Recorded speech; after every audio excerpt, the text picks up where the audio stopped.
എന്തോ സ്പെഷ്യല്?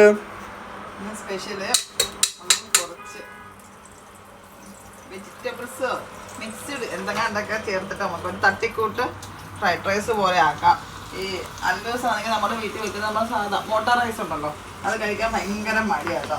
അപ്പം പിന്നെ അവനായിട്ട് എന്തെങ്കിലും സ്പെഷ്യലായിട്ട് ഉണ്ടാക്കി കൊടുക്കാൻ വെച്ചിട്ട് കുറച്ചധികം വെജിറ്റബിൾസ് ഒക്കെ വേണം. മക്കൾ വെജിറ്റബിൾസ് ഒക്കെ ഇങ്ങനെ കൊടുത്താൽ കഴിക്കുമല്ലോ. പക്ഷേ എൻ്റെ ഇപ്പം വെജിറ്റബിൾസ് അധികം ഇല്ല കേട്ടോ. നമ്മൾ തിരക്കിലായി പോയതുകൊണ്ട് കടയിൽ ഷോപ്പിങ്ങിനൊന്നും പോയില്ല. അപ്പം ഉള്ളതൊക്കെ വെച്ചിട്ട് അഡ്ജസ്റ്റ് ചെയ്യാം. അപ്പം ഞാൻ കുക്കർ വെച്ചിട്ട് അതിനകത്ത് കുറച്ച് ബട്ടർ ഇട്ട് കൊടുത്തിട്ടുണ്ട് കേട്ടോ. ബട്ടറൊക്കെ ആണെങ്കിൽ മക്കൾക്ക് കൊടുക്കുമ്പോൾ നല്ലതാണല്ലോ, അവർക്ക് ഇഷ്ടപ്പെടുമല്ലോ.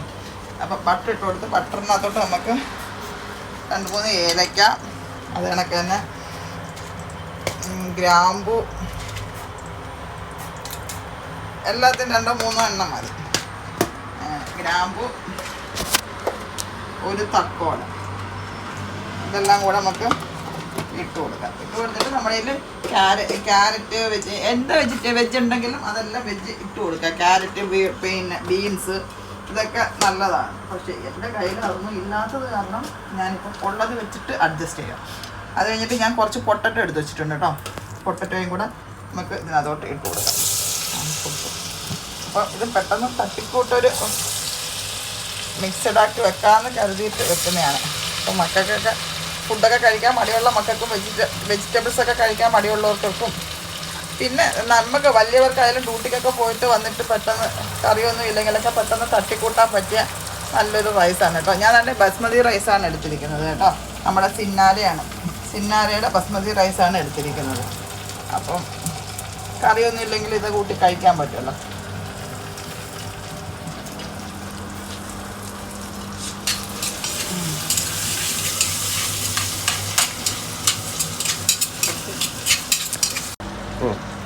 ഇനി ഞാൻ ബോൺലെസ് ചിക്കനാണ് എടുത്തിരിക്കുന്നത് കേട്ടോ. അത് ചെറിയ ക്യൂബ് പീസായിട്ട് കട്ട് ചെയ്തതാണ്. ബോൺലെസ് അല്ലേ, പെട്ടെന്ന് വേവും. അങ്ങനെ വേവുന്നതിന് അപ്പം അതും കൂടി അതിനകത്തോട്ട് ആഡ് ചെയ്ത് കൊടുക്കാം. പിന്നെ ക്യാരറ്റ്, ബീൻസ് ഒക്കെ ഉള്ളവർ അതെല്ലാം ആഡ് ചെയ്ത് കൊടുക്കുക. നല്ലതാണ്, മക്കൾക്ക് കൊടുക്കാനില്ലേ, നല്ലതാണ് അതൊക്കെ ചേർത്ത് കൊടുത്തു കഴിഞ്ഞാൽ. അപ്പം അതൊന്ന് കുക്കായി വരട്ടെ. അപ്പം നമ്മളെ ആ ചിക്കനും പൊട്ടറ്റോയും സ്പൈസസൊക്കെ ഓൾമോസ്റ്റ് ഒന്ന് വെന്തിട്ടുണ്ട്. ഒന്ന് വെന്തിട്ടുണ്ട്. ആ വെന്തതിനകത്തോട്ട് നമുക്ക് കുറച്ച് മഞ്ഞൾപ്പൊടി ആഡ് ചെയ്ത് കൊടുക്കാം കേട്ടോ. കുറച്ച് മഞ്ഞൾപ്പൊടി, പിന്നെ അധികം സ്പൈസസ് ഒന്നും വേണ്ട, നമുക്ക് കഴിക്കാനും കൂടിയല്ല. കുറച്ച് കുരുമുളക് പൊടി, 1 ടീസ്പൂൺ കുരുമുളക് പൊടിയും, പിന്നെ കുറച്ച് ഗരം മസാലയും, കുറച്ച് ഗരം മസാല, അതത്ര ഇട്ടാൽ മാത്രം മതി.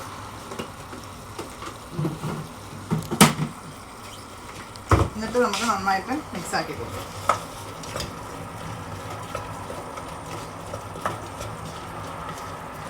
ചിക്കനും പൊട്ടറ്റോയൊക്കെ പെട്ടെന്ന് വേവും. ചെറിയ ക്യൂബ് പീസായിട്ടല്ലേ കട്ടാക്കിയത്. നമുക്ക് ഈസി ആയിട്ട് ഉണ്ടാക്കാൻ പറ്റിയ നല്ലൊരു റൈസാണ്. നമുക്ക് കറിയൊന്നും ഇല്ലെങ്കിൽ നമുക്ക് പെട്ടെന്നൊന്ന് ഡ്യൂട്ടിക്കൊക്കെ പോയിട്ട് വന്നിട്ട് പെട്ടെന്ന് ഉണ്ടാക്കി കഴിക്കാൻ പറ്റിയ നല്ല ഒരു തട്ടിക്കൂട്ട് റൈസ് തന്നെ പറയും.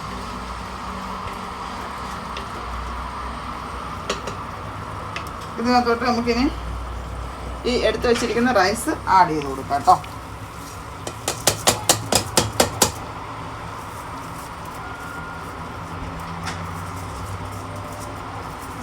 ഞാൻ 2 ഗ്ലാസ് റൈസാണ് എടുത്തിരിക്കുന്നത് കേട്ടോ. 2 ഗ്ലാസ് റൈസ് എടുത്തിട്ടുണ്ട്. അത് ഫുള്ളായിട്ട് തട്ടി കൊടുക്കാത്ത നന്നായിട്ടൊന്ന് മിക്സ് ആക്കുക.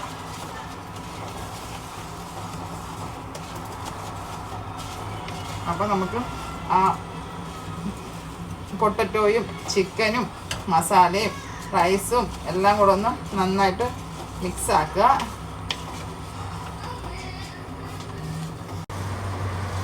ഇത് അങ്ങനെ നമ്മൾ നന്നായിട്ട് മിക്സ് ആക്കിയതിന് ശേഷം നമ്മൾ തിളച്ച വെള്ളം എടുത്ത് കൊടുക്കുക. ഞാൻ ഈ ഗ്ലാസ്സിനാണ് 2 ഗ്ലാസ് അരി എടുത്തത്. അതിന് ഇരട്ടിക്ക് വെള്ളം വെച്ച് കൊടുക്കാം. 4 ഗ്ലാസ് വെള്ളം.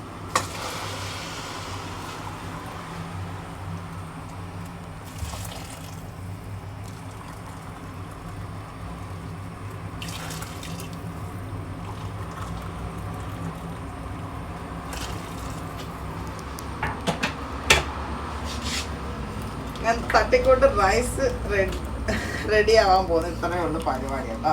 അപ്പോൾ പെട്ടെന്ന് നമുക്ക് ഈസി ആയിട്ട് കുക്ക് ചെയ്യാൻ പറ്റിയ നല്ലൊരു ഐറ്റം കൂടിയാണ്. ഒറ്റ വിസിൽ കേട്ടാൽ മതി, അത് അടിപൊളിയായിട്ട് വേവും. ഇതിനകത്ത് ഞാൻ കുറച്ച് ഉപ്പിട്ട് കൊടുക്കട്ടെ. ആവശ്യത്തിനുള്ള ഉപ്പും കൂടെ ആഡ് ചെയ്ത് കൊടുക്കാം.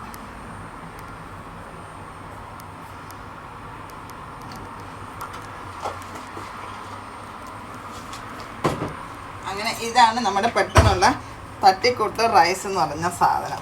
അപ്പം വെജും ചിക്കനും അരിയും വെള്ളവും എല്ലാം കൂടെ കിടന്ന് വേവട്ടെ. നമുക്കിത് മൂടി വെച്ച് വിസിലിട്ടിട്ട് 1 വിസിൽ വരെ നമുക്ക് വേവിച്ചെടുക്കാം. ഇതാണ് നമ്മുടെ തട്ടിക്കൂട്ട് റൈസ്.